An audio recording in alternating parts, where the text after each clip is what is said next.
Today in class we talked about subject pronouns. We learned about the who or the what. In English, we use subject pronouns to take the place of people's names. In other words, we use things like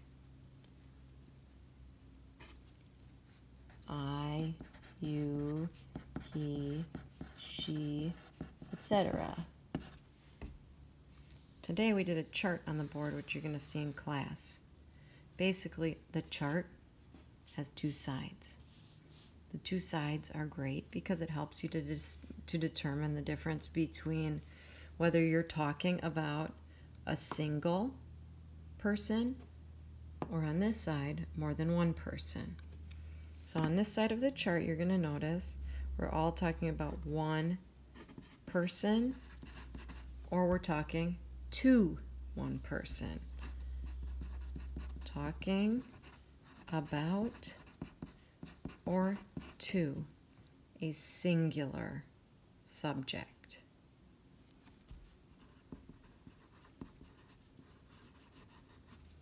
Everything down here. On this side of the chart, we talked about today two or more people. Once again, we're talking either to them, like, hi, how are you all? Or talking about them. How are they? More than one person. Okay, so keeping that in mind all year is going to really help you to understand the way that our chart works. And if you are like me and you need a mental and visual organizer, this is really going to help you. So next we actually filled in a few more of our subject pronouns, and we already talked about this year. So what did we already talk about this year? Well, one subject pronoun we talked about is this word, yo. Yo significa I. And we used that subject pronoun yo as an optional first word in a sentence when, for instance, we were talking about what we call ourselves. When we say my name is, in Spanish we're really saying I call myself. So we used the yo in parentheses because you don't have to use it in Spanish. Yo me llamo, and then your name. So we learned yo. Once again, yo is single. It's talking about one person, so that's why I have it in this column. Okay. The next thing we talked about was to. We learned to in the simple question, ¿Cómo estás? And then we could, if we wanted to, include the to afterwards. To, one person. We are talking to one person in the to form. We're asking, how are you? So to, en español, you in inglés. Okay, so we talked about you a little bit further, and we reviewed that this type of you to relates to when you are talking to a friend, or sometimes even a close family member. And we call this form of you either the familiar, because you're familiar with somebody that you're friends with, or an informal you. So once again, to and yo are both single people, one person we are talking to. Next, we talked about él, ella, and usted. We can abbreviate usted like that. So we started with usted because we talked about this last week. We compared to and usted because in a way they are similar. Similar. How are they similar? Well, both to and usted are indeed single people, right? One person. But also tú and usted are both ways of saying you. How are they different then? Well, up here, if you remember, we said when you're talking about tú, you're talking about a friend or a family member. You're saying, how are you, to someone that you're familiar with. It's informal. You can talk to them like a friend. So on the contrary, when you're speaking with someone whom you respect more, or someone with a title, with respect, or with a title, remember we have señor, señora, señorita. Those are just the abbreviations. Or doctor. Any title that you'd use, you want to be a little bit more respectful in the Spanish language. So you would speak with the usted. Do they mean anything different to an usted? No, it's just showing a form of respect. So we would use usted, and we learned this last week, so that when we ask a question, how are you, instead of ¿cómo estás, with the optional tú, or just by itself, this would change to ¿cómo está usted? Remember, we never say ud. You can write it abbreviated, but we still have to say it like usted. So this means how are you informal. This means how are you to a formal person. Okay. Now, we added in this box today 2 new ones. 2 subject pronouns that are new. This first one, él, significa he. He is one person again. But in this case, instead of talking to someone, if we say he, we are talking about someone. How is he? How is he would be ¿cómo está? This changes a little. The S goes away, but don't worry about that yet. Oops. ¿Cómo está él? ¿Cómo está él is how is he. The como didn't change, but we have this different person, a single person. This one, maybe you guessed, has an A on the end, and a lot of times in Spanish, A on the end relates to a female. Ella significa she. The 2 of these are not too different. The only difference is the use of the pronoun. So if you want to ask how is she, you'd say ¿cómo está ella? How is she? So these 2 were our only 2 new ones. And now you can get a much better understanding of how this whole column here relates to one person. So later on in the year, as we learn verbs, it will be easier for you to fill out verb charts that document how you would say a verb or an action word to match a person in each of these situations. So that said, let's slide over to the other side of our column. When we're talking about or two plus people, we haven't learned all of these, and we're not going to learn all of them today, but we did learn a few key things. I am going to start right here on this 2 plus people side and show you the second great thing about why I love my chart. On this side, it's a singular one person.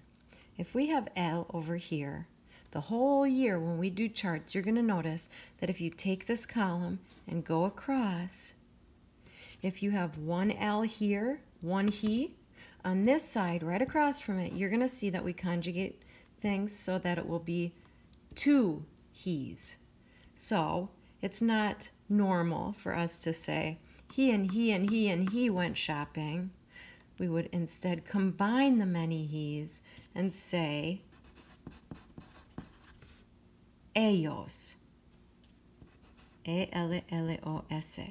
Y significa they.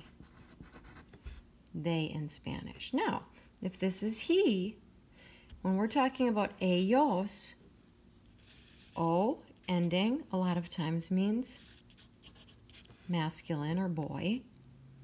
A ending a lot of times is the female ending of a word. Okay? So here we have the O, and then the S, because it's more than one, it's plural, just like in English. You have to have all boys, he and he and he and he and he, or, this is where it gets a little different, at least one boy in the group. What does that mean? You could have all girls and one boy. And this is the appropriate word for they that you would use to talk about they. If there's at least one boy in a group, or if they're all boys. So that leads us into this next column, and you can probably guess what we do by looking at the pattern here. Add an S, O-S. For this one, ella, she. A on the end means a girl. Ella is she. So she and she and she, we would say they. Again, it has a special separate subject pronoun, ellas, with an AS. So here it's ella. When we go over to the plural side, the more than one people, she and she, you just add the S on, and it means the same thing. In English, we use they. In Spanish, we have two ways of saying they. So once again, all boys are at least one boy, and you use ellos. But for ellas, they must be all girls, all females, all. You can't have at least one girl. That does not work. In Spanish, all girls. For ellas, at least one boy, ellos. Okay, that takes us down here, and you guessed it. If there's one you, how are you formal? Many yous would be over here. And just like up here where we took ella and changed it to ellas, os, instead of usted for you, we add an S ending.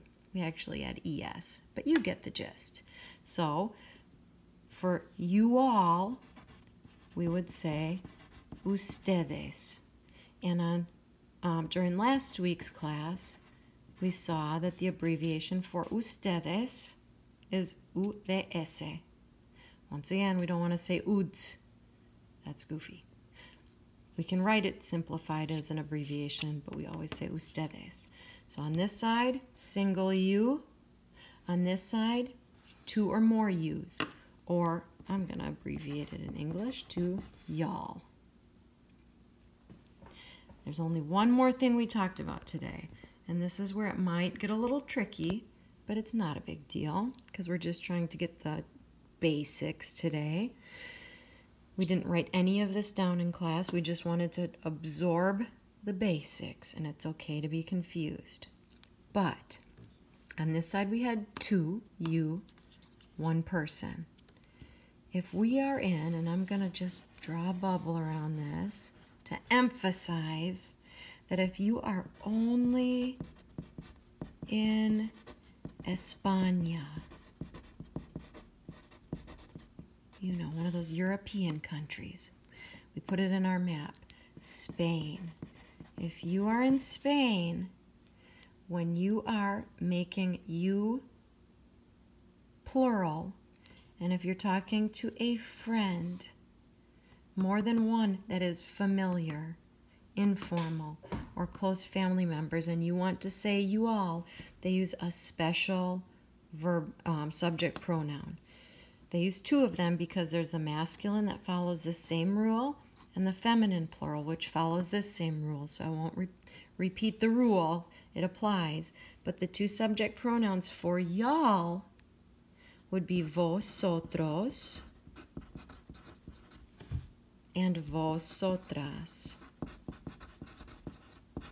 See the endings? Same rules apply. Both mean y'all, informal. How are y'all? ¿Cómo estáis vosotros? ¿Cómo estáis vosotras? But where do we use this? Only in Spain. So for the purposes of this class, I want you to know what these mean. So if you hear them, you can understand. And for people who are really interested in learning it, I'll put verbs up through the year that relate. So in case you want the extra, you can have that little extra thing to practice. However, in this class, we are going to focus on this y'all. It's ustedes. Because in every other country other than España, they use y'all as ustedes, whether it's for formal or informal people. So all y'alls in everywhere, I can't talk while I write, everywhere outside of Spain, we'll use ustedes. So that's what we're going to focus on. And then again, only if you're in Spain.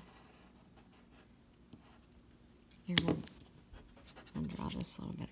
Only if you're in Spain. I bet you could guess it. En España, ustedes is y'all, but formal. En España, ustedes is formal y'all, whereas in España, vosotros, vosotras is y'all informal. So if you're in Spain, you're talking to a group of friends, and you know them well enough that you could talk to them informally, you'd learn this. If you don't know someone, which is probably what it would be like if you went there for the first time, you just revert to the ustedes, which is what we are going to use for the majority of the year. None is better than the other. They're just different. Most places will use ustedes. So in a nutshell, there's a bunch of information that I don't want you to get too stressed out about, but know that we are going to be doing our best to practice these in class so you get to understanding them. Gracias. If you have any preguntas, questions, pregúntame, por favor. And you can always message me by clicking on the left link on your Schoology where it says members of the class and then clicking on my name next to the star. Hasta mañana.